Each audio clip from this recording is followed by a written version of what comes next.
Hello and welcome to the next session of Principles and Practice of Insurance. Principles और practice of insurance में हम discuss कर रहे थे अबाउट प्रीमियम। और प्रीमियम में एक अलग कॉन्सेप्ट है दैट इज़ एन्युटी। एन्युटी के बारे में हमने डिस्कस किया था कि एक ये अमाउंट है जिसको हम या तो एक सिंगल लॉट में मतलब एक बार पे करेंगे या फिर इसको छोटे छोटे इंस्टॉलमेंट्स में हम पे करते हैं। और उसके बाद हमको यही जो हम पेमेंट करते हैं ये कुछ सालों के बाद रिटर्न के फॉर्म में मिलता है। ठीक। So annuity is what it is the lump sum or an amount of regular payments. या तो एक साथ वो पैसा आप दे सकते हैं या फिर उसको छोटे छोटे लॉट्स में आप जमा कर सकते हैं, कहीं पे भी डिपॉजिट कर सकते हैं। और ये पैसा जब आपको कुछ सालों के बाद लेट से 5 ईयर्स के बाद जब एक होल लॉट में मिलेगा, एक टोटल अमाउंट मिलेगा, you called it a claim, insurance claim. So annuity can be deposited either in a single lot or in the small lots of the whole amount. और अगर स्मॉल लॉट्स में जमा कर रहे हैं तो it can be yearly, half yearly, quarterly और मंथली। हर तरह के लाइफ इंश्योरेंस में जमा किया जाता है। It is either whole life insurance for a fixed period या फिर फिक्स्ड नंबर ऑफ ईयर्स हो सकते हैं। और अगर जॉइंट पॉलिसी के केस में है तो जॉइंट पॉलिसी में अगर मान लीजिए कि अगर दो लोग की जॉइंट पॉलिसी वहाँ पे है, सो अगर एक इंसान की डेथ हो जाती है इन एट एनी इवेंट, सो जो अदर पर्सन होगा जो सर्वाइव कर रहा होगा उसको वो क्लेम मिल जाएगा, वो पैसा मिल जाएगा। So next is let's understand some terms जो कि एक एन्युटी से रिलेटेड है यहाँ पे। The first one is annuitant. मतलब क्या होता है? द इंडिविजुअल, कोई भी एक पर्सन जो एन्युटी को पे करेगा। ठीक है, जिसने पे किया एन्युटी को, either he is paying in a single lot or he is paying on instalment basis, he will be known as annuitant. Second one is annuity income.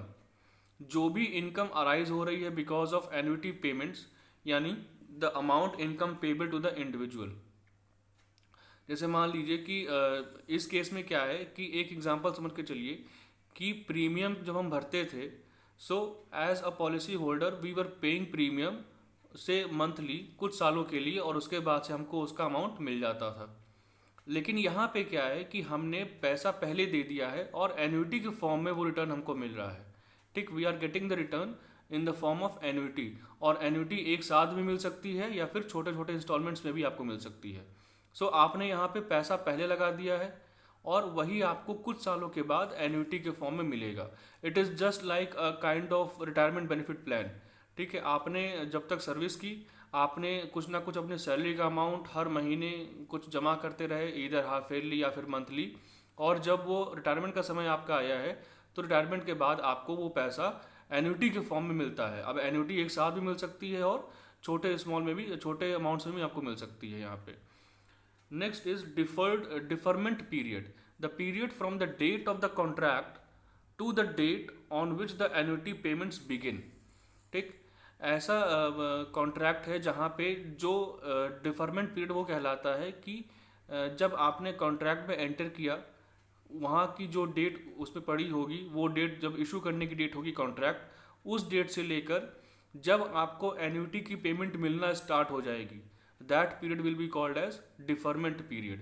मतलब अगर आप आज एंटर कर रहे हैं किसी भी इंश्योरेंस कॉन्ट्रैक्ट में, तो लेट्स सी इट इज़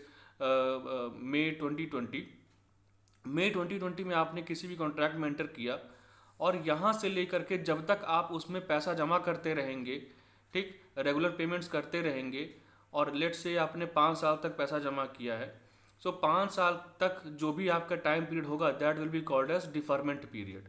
और 5 साल के बाद फिर आपको वही पैसा एन्युटी की फॉर्म में मिलना स्टार्ट हो जाएगा। Next is vesting date. The date from which the annuitant starts receiving regular income. ठीक है, जिस डेट से एन्युटी के फॉर्म में पैसा मिलना शुरू हो जाएगा किसी भी एक पॉलिसी होल्डर को या किसी भी एक इन्वेस्टर को, उसको हम बोलेंगे vesting date. So deferment period क्या होता है? From the date of issue till the date of the receiving of the first payment. ठीक है, जब तक पेमेंट मिलना स्टार्ट नहीं होती तब तक का पीरियड कहलाता है डिफरमेंट पीरियड। वेस्टिंग डेट क्या होता है? जिस डेट से पेमेंट मिलना स्टार्ट हो जाएगी उसके बाद वाला टाइम कहलाता है वेस्टिंग डेट, या फिर वो डेट कहलाती है vesting date. Next is commutation. On the vesting date the individual can withdraw an amount to the extent of 1/3 of the accumulated amount as a lump sum. जितना भी amount जमा किया गया है वेस्टिंग डेट पे, यानी वो डेट जब उसको एन्युटी पेमेंट मिलना स्टार्ट होगी, उस डेट पे वन थर्ड से ज़्यादा अमाउंट वो नहीं निकाल सकता है. ठीक है, वन थर्ड से ज़्यादा अमाउंट नहीं निकाल सकता. इसका कहने का मतलब क्या है कि अगर उसने 30,000 अमाउंट उसका पे हुआ है तो उस केस में one third which means that he can only withdraw 10,000. ठीक, he can only withdraw 10,000 amount from that particular insurance contract या फिर पर्टिकुलर एन्युटी पेमेंट क्राइटेरिया. इसके अलावा on the balance amount the annuitant can request the company to pay regular income. Such amount is called commuted value. ठीक, अब यहाँ पे देखिए क्या हुआ कि उसने वन थर्ड निकाल लिया, यानी 10,000 निकाल लिया. बचा कितना है? 20,000. 20,000 को वो कह देगा कि आप इसको हमको छोटे छोटे अमाउंट्स में देते रहिएगा या फिर एन्युटी के फॉर्म में देते रहिएगा. That will be paid in the small lots. तो यहाँ पे that 20,000 will be called as commuted value. 20,000 will be called as commuted value. So this is all about the some key terms of the annuity method. ठीक, now annuity can be two types: immediate annuity and deferred annuity. According to types of annuity, the first one is premium payment. ठीक है, इसमें single premium payment भी हो सकती है and multiple premium payment भी हो सकती है. और पर्पस ऑफ एन्युटी की बात करेंगे so you can get the immediate annuity. ठीक, या फिर डिफर्ड एन्युटी. इमीडिएट मतलब क्या होता है कि आपको जो पैसा है वो तुरंत मिल जाएगा, लेकिन डिफर्ड के केस में क्या होता है कि कुछ टाइम के बाद वो पैसा आपको मिलेगा. मतलब जो पेमेंट की डेट होती है वो पोस्टपोन कर दी जाती है फ्यूचर के लिए. टाइप ऑफ इन्वेस्टमेंट के हिसाब से भी आप एन्युटी को कैटेगराइज कर सकते हैं: fixed annuity and variable annuity. In which fixed annuity में क्या होता है कि अमाउंट जो होगा वो फिक्स रहेगा. लेट्स से कि आपको एक प्लान समझाया गया जहाँ पे you will be getting after a time period से 50,000 rupees on half yearly basis. So इस केस में क्या है कि 50,000 रुपीज़ जब आपको मिलने होंगे कुछ सालों के बाद हाफ ईयरली बेसिस पे, तो आपसे जो अमाउंट लिया जाएगा इन द फॉर्म ऑफ एन्युटी, ठीक, वो फिक्स रहेगा. मतलब लेट से आपसे हर महीने वो 5-5 हज़ार रुपये चार्ज करते जा रहे हैं. वेरिएबल एन्युटी के केस में क्या हो जाएगा कि कभी किसी महीने में 5,000 चार्ज कर लिए, किसी में 7,000 चार्ज कर लिए, किसी में 3,000 ही चार्ज किए हैं. सो अमाउंट ऑफ एन्युटी जो होगा वो कम ज़्यादा होता रहेगा, वेरिएट करता रहेगा एक दूसरे से. और लास्ट में है according to payment of annuity से, it can be life annuity, annuity for a certain amount और जॉइंट लाइफ. ये सारे यहाँ पे बेसिकली आपको ये जानना है कि मेन इनके नेम्स क्या हैं और बेसिकली पर्पस क्या है.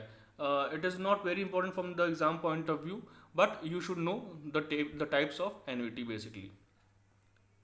So now I will move on to the next, the calculation of premium. Yes, now the types of premium. कौन कौन से टाइप्स होते हैं? बेसिकली यहाँ पे टाइप्स की बात अगर की जाएगी तो आपके बेसिक जो मेन टाइप्स हैं यहाँ पे, they are the net and gross office premiums, जिसमें से हमें मतलब है सिर्फ इन दोनों से, क्योंकि ग्रुप इंश्योरेंस जो है, जो भी ग्रॉस इंश्योरेंस है, वो इतना इम्पॉर्टेंट नहीं है और वो ज़्यादा मायने नहीं रखता है. नॉर्मली लोग ये नेट और प्योर प्रीमियम पे ही फोकस रखते हैं अगर इंडिविजुअल पॉइंट ऑफ व्यू से बात की जाए तो. So I will just discuss this points. अब प्रीमियम निकालने के लिए बेसिक दो तरीके होते हैं प्रीमियम. पहला है नेट प्रीमियम और दूसरा है ग्रॉस प्रीमियम. नेट प्रीमियम में दो एस्पेक्ट्स आपके वहाँ पे मेजर किए जाते हैं या फिर दो एस्पेक्ट्स ध्यान में रखने पड़ते हैं. पहला है आपका मोर्टेलिटी, मतलब किसी भी इंसान की लाइफ एक्सपेक्टेंसी कितनी है, कितने साल उसके जीने के चांसेस हैं, सर्वाइवल चांसेस कितने ज़्यादा हैं. And second one is interest rate.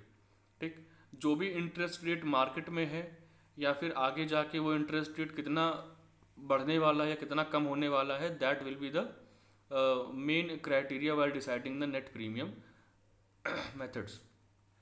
Next one is gross premium. यहाँ पे मोर्टेलिटी आपका फर्स्ट केस आ जाएगा और इंटरेस्ट रेट्स, और साथ ही साथ expenses and bonus will also be considered. ठीक है, बोनस के बारे में पहले बताया था. क्या होता है bonus? Bonus is the add on income. ठीक है, जो भी इनकम आपको मिलनी थी उस पर कुछ एक्स्ट्रा इनकम मिल जाती है in the form of return या in the form of matured payment, ठीक है। सो उसको बोलते हैं आप bonus. So let's discuss it. Single premium के केस में the premium can be paid at one time is called single premium. जो प्रीमियम हम एक ही बार पे करते हैं और ज़्यादा अमाउंट पे करते हैं, ठीक है। जैसे मैंने बताया कि एन्युटी के दो तरीके हो सकते हैं, या तो लमसम अमाउंट पे कर दो कर सकते हैं आप, या फिर आप उसको छोटे छोटे स्मॉल अमाउंट्स में एन्युटी के फॉर्म में पे कर सकते हैं, ठीक। सो सिंगल प्रीमियम ऐसे ही क्या होता है कि single premium can be paid इधर एट वन टाइम और eight single what do you say single time period can be considered over here। और लेवल प्रीमियम में the premium can be also paid in installments. Installments में आपको पता है कि it can be paid yearly, half yearly, monthly और quarterly, depends upon the nature of the insurance. जिस तरह का इंश्योरेंस आपका होगा उस पर डिपेंड करेगा। Now single premiums are rare except in pension plans। Tabular premiums are given in yearly mode, half yearly, quarterly, monthly mode। Installment is obtained by dividing the tabular premium by 2, 4 और 12। ठीक, यहाँ पे ये कहने का मतलब क्या है कि इसको हम एग्जाम्पल के तौर पे समझेंगे अभी, ठीक है। नेक्स्ट स्लाइड में समझेंगे कि कैसे यहाँ पे निकालते हैं प्रीमियम। बेसिकली दो मेन एस्पेक्ट हैं यहाँ पे निकालने के। पहला क्या है, आपका मॉर्टैलिटी रेट क्या होना चाहिए। The first one is mortality rate and the second one is your interest rate. आपका इंटरेस्ट रेट क्या होना चाहिए उस केस में। यही दो मेन एस्पेक्ट हैं जो कि सिंगल प्रीमियम के केस में हम देखते हैं। सो ये जो यहाँ पे मेथड दे रखा है कि by dividing the premium bye 2, 4 और 12, ये कैसे होता है, either it is on quarterly basis और ऑन हाफ ईयरली बेसिस और ऑन मंथली बेसिस, ठीक। ये डिपेंड कर सकता है कि जितने टाइम पीरियड के लिए आपका इन्वेस्टमेंट वहाँ पे चल रहा है। However, before going to the division, one has to allow for certain rebates which are allowed at different rates for different modes under different plans। लेकिन डिवीजन करने से पहले आपको डिस्काउंट का क्राइटेरिया भी ध्यान में रखना है कि डिस्काउंट जो है, डिस्काउंटिंग रेट वहाँ पे कौन सा कितना अप्लाई हो रहा है। So let's move on. Yes, now what are the main aspects while calculating the premium. जब भी प्रीमियम निकालेंगे तो हम तीन चीज़ पे बहुत ध्यान देने वाले हैं। तीन एस्पेक्ट्स हमारे बहुत इंपॉर्टेंट है। First one is mortality. Mortality क्या है, द सर्वाइवल एक्सपेक्टेंसी या फिर लाइफ एक्सपेक्टेंसी। एक पर्टिकुलर एरिया में लोगों की एज लिमिट कितनी है, या लोग कितने टाइम तक सर्वाइव कर पा रहे हैं वहाँ पे। अगर कोई इन केस प्रीमियम जो प्रीवियस रिकॉर्ड रहा है उनका किसी बीमारी का या फिर किसी तरह की एपिडेमिक वहाँ पे फैलने का, तो उसकी वजह से कितनी मौतें हो रही हैं वहाँ पे, कितनी डेथ्स हो रही हैं, सबका कॉन्सेप्ट जो है, सबका एनालिसिस जो है मॉर्टेलिटी टेबल के अंडर में किया जाता है, ठीक। Next is expenses of management, ठीक। मैनेजमेंट ने कितना एक्सपेंस किया है किसी पॉलिसी को इशू करने में या फिर अपने पॉलिसी को लोगों तक पहुँचाने के लिए, that will B also considered in case of computation of premium. And third one is expected yield on investment. Yield मतलब होता है किसी भी इन्वेस्टमेंट पे रिटर्न कितना मिल रहा है। अब यहाँ पे हम जब एन्युटी लगाते हैं तो या फिर प्रीमियम पे करते हैं, तो इस केस में क्या होता है कि हमको कुछ साल के बाद वही अमाउंट जो है वही अमाउंट जो है इंटरेस्ट के रिटर्न के फॉर्म में मिलता है, ठीक। रिटर्न के फॉर्म में मिलने का मतलब क्या है, there is a kind of yield on investment. Investment पे हमको कुछ ना कुछ वहाँ से रिटर्न मिल रहा है, उसको हम बोलते हैं एक्सपेक्टेड यील्ड ऑन इन्वेस्टमेंट। और एक्सपेक्टेड क्यों है, क्योंकि हम एक तरीके से यहाँ पे फोरकास्ट करते हैं, एक प्रोडिक्शन करते हैं यहाँ पे कि करंट इंटरेस्ट रेट के हिसाब से आने वाले फ्यूचर टाइम पीरियड में वो अमाउंट कितना बन के बाहर निकलेगा। So let's discuss these points one by one. First one is mortality. Mortality क्या है, the mortality tables are prepared by the insurers on the basis of their experience over a number of years, ठीक है। Previous records को देखते हुए, previous data को collect करने के बाद जो भी वहाँ पे आपके पास रिकॉर्ड रहेगा उसके बेसिस पे हम एक मॉर्टैलिटी टेबल तैयार करते हैं। दो the rate of mortality increases with the increase in age, all the insurers charge a level premium which remains constant over the entire duration of the policy term, ठीक। यहाँ पे कहने का मतलब है कि हालांकि जो आपका mortality रेट होता है वो बढ़ता रहता है, बट जैसे जैसे एज बढ़ती रहती है जैसे मान लीजिए कि किसी एक पर्टिकुलर एरिया में एज ग्रुप के पर्सन्स हैं, अगर पहले उनके कुछ साल पहले मोर्टैलिटी रेट लेट से अराउंड 10-20 साल पहले उनकी मोर्टैलिटी रेट जो थी 60 ईयर्स की थी, मतलब 60 ईयर्स तक होते होते almost on an average her person की डेथ हो जाती थी। लेकिन जैसे उनकी एज बढ़ी है, जैसे टाइम पीरियड निकला है, साथ ही साथ उनका मोर्टैलिटी रेट भी इंक्रीज हो सकता है वहाँ पे। मतलब अगर पहले 60 ऑन एन एवरेज थी तो अब हो सकता है 65 तक पहुँच गई हो, कि 65 तक अब इंसान की डेथ हो रही है उस केस में। ठीक। लेकिन इस केस में होता क्या है कि all the insurers charge the level premium. Level premium जो चार्ज किया जा रहा है वो ऑलमोस्ट कांस्टेंट होता है। टोटल कांस्टेंट नहीं रहेगा बट ऑलमोस्ट कांस्टेंट यहाँ पे वो रेट रहेगा। ठीक है। सो next is the it is the actual science which provides the method to assess such increasing risk and convert it into a level premium। ठीक है। इसमें क्या है कि एक हम सिंगल रेट ऑफ इंटरेस्ट को ट्राई करते हैं कि उसको लेवल प्रीमियम में कन्वर्ट कर दिया जाए। अगर यहाँ पे दो तरह के प्रीमियम आपको मिलेंगे, single premium and level premium. ठीक है। तो सिंगल प्रीमियम जो होगा उसको अगर इन केस जो पैसा आपको मिल रहा है वो एक लमसम अमाउंट में नहीं मिल पा रहा है, the policy holder is paying it to you in small lots, तो उस केस में क्या होगा कि we try to convert it into the level premium amount. ठीक। So this is all about mortality table. Next is expenses of the management. An insurer has to incur expenses for conducting the insurance business. ठीक है। कोई भी insurance company है वो अपने insurance contract को लोगों तक पहुंचाने के लिए कुछ ना कुछ प्रमोशन टेक्निक्स अडॉप्ट करेगी, कुछ ना कुछ एडवर्टीजमेंट करेगी। सो जितना भी खर्चा होगा उस पर that will be the part of expenses of the management. These expenses are not of constant nature, they keep on increasing due to the inflationary market conditions। ठीक है। इन्फ्लेशन जो है हर साल कुछ ना कुछ बढ़ता है। ठीक है। सो ये जो आपके एक्सपेंसेस है ये भी हमेशा बढ़ते रहते हैं, they are always increasing as per the inflationary conditions. Huge expenses are incurred for procurement of the new business. Procurement is किसी नए बिजनेस को अगर कोई पुराना बिजनेस टेक ओवर कर लेता है, that is called as procurement या purchase. Next is payment of commission. ठीक। एजेंट्स आपने अपॉइंट कर रखे हैं, कोई भी इंश्योरेंस कंपनी है उसने अपने एजेंट्स अपॉइंट कर रखे हैं, तो उस केस में भी you have to pay the commission और service charges to that agent, तो ये भी आपका एक्सपेंसेस ऑफ मैनेजमेंट का ही पार्ट है। And next is incidental expenses like preparation of the policy document. Policy document को बनाने के लिए जो भी आपके, अब जैसे पॉलिसी डॉक्यूमेंट को बनाना होता है तो मेन काम किसका होता है? It is the work of actuary. Actuary पे जो उसके अपॉइंटमेंट के लिए जो आप खर्चा करेंगे या फिर एक्चुअरी को जो पेमेंट करेंगे in the form of his services, वो सब यहाँ पे एक्सपेंसेस ऑफ मैनेजमेंट के अंडर आ जाएगा। Servicing of the policies, for example collection of renewal premium and valuation to determine bonus payable.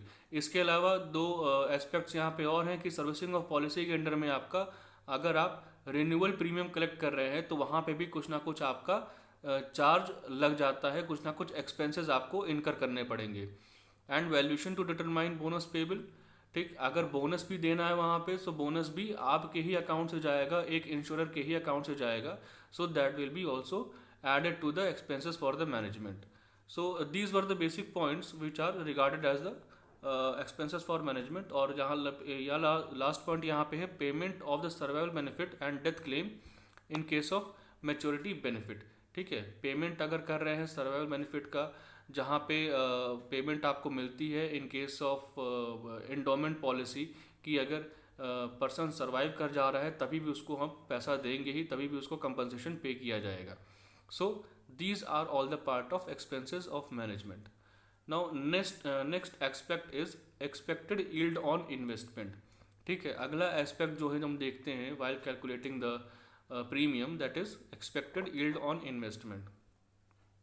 What is the expected yield? As the above two elements go to the increase of the premium rate, the expected yield on investment is collected endowment component of the premium reduces the premium rate. यहाँ पे क्या है कि एक तरीके से assumption लगा के चलते हैं, हम प्रेडिक्ट करते हैं कि हमारा जो एक्सपेक्टेड यील्ड होगा किसी भी इन्वेस्टमेंट को लेके। ठीक। मतलब आज जो हम पैसा लगा रहे हैं और जब हम 10 साल के बाद उस पर रिटर्न एक्सपेक्ट कर रहे हैं तो वो कितना होगा वहाँ पे, what will be the total quantum of that return, कितनी क्वांटिटी होगी वहाँ पे। However, as the future yield cannot be determined exactly, it is necessary for a prudent insurer to keep a reserve to take care of the unexpected fall in the rate of yield. ठीक है, जैसा कि सब जानते हैं कि future is unpredictable. आप सिर्फ एक एजम्पशन वहाँ पे लेके चल सकते हैं। अगर मान लीजिए इकोनॉमी आपकी डिप्रेशन में चली गई है या फिर रिसेशन में चली गई है, तो उस केस में क्या होगा कि जितना आपने एज्यूम किया होगा रेट ऑफ रिटर्न, उतना मिलेगा ही नहीं वहाँ पे। ठीक, so you should have a certain kind of reserve to protect yourself from the loss of your investment. So these were the basic aspects that are to be considered while calculating the premium. आज के लिए इतना ही। और कैसे calculate करते हैं किसी भी पॉलिसी का प्रीमियम, इसके बारे में हम नेक्स्ट सेशन में पढ़ेंगे। Till then, thank you, be happy and be safe.